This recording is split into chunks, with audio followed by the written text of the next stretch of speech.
আসসালামু আলাইকুম।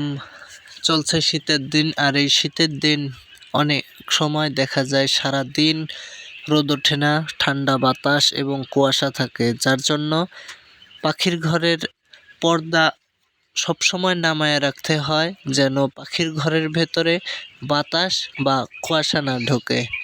এই বাতাস বা কুয়াশা ঢুকলে পাখির ঠান্ডা লাগতে পারে, আর এই ঠান্ডা থেকে যে কোনো ভাইরাস লাগার সম্ভাবনা থাকে, যার জন্য এই পর্দা নামায় রাখতে হয় যেন বাতাস না ঢোকে। আর এই পর্দা নামিয়ে রাখার কারণে পাখির ঘরে গ্যাস সৃষ্টি হয়, যেমন অ্যামোনিয়া গ্যাস তৈরি হয়, আর এই গ্যাস থেকে পাখির ঠান্ডা লেগে যায়। অ্যামোনিয়া গ্যাস উৎপন্ন হয়েছে কিভাবে বুঝবেন? আপনি আপনার খামারে ঢুকলেই দেখবেন চোখে জ্বালাপোড়া করে এবং চোখ দিয়ে পানি বের হয়ে যায়।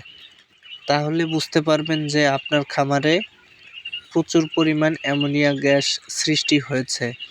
এর থেকে পাখিকে রক্ষা করতে আপনারা ইউকা ব্যবহার করতে পারেন।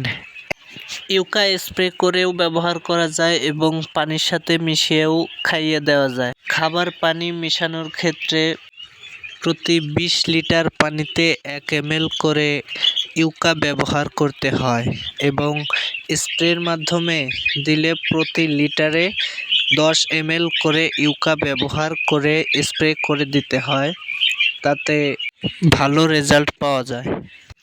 ঘর থেকে গ্যাস বের করার জন্য এক্সস্ট ফ্যানও ব্যবহার করা যেতে পারে। ইনশাআল্লাহ এর মাধ্যমে পাখির খামারকে গ্যাস মুক্ত করা যাবে।